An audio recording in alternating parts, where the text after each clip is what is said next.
How to use American Airlines miles on Etihad, right? So how you can do it in this video, I will show you. So the very first thing which you have to do, you have to check availability. So just go to American Airlines website, which I am right now.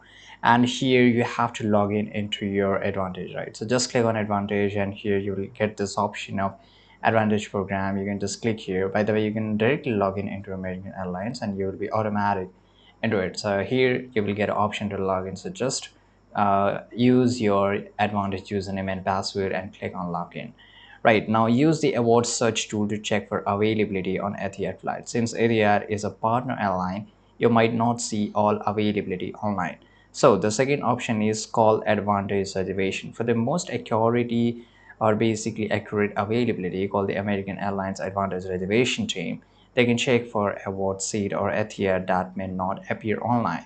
So here you can just get an option to call them, right? And the second solution, which is basically you can just go to Google and search for Etihad guest login and just hit the enter. You will get this option of login option here over Google, and here you can see there's an option of join, right? So you can just click on join, and if you have a login ID, then just make sure you log in through it. And here if there's a guest then you will be able to use American Airlines miles on Etihad.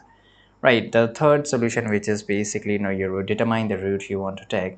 Etihad operates from a hub in Abu Dhabi to various destinations worldwide. Familiarize yourself with American Airlines award chart for partner airlines to understand how many miles you will need for your desired route. Now, so this is how you can do it. After that, you have to book your flight. You can just book your flight through Etihad. Flights are available on the American Airlines website too.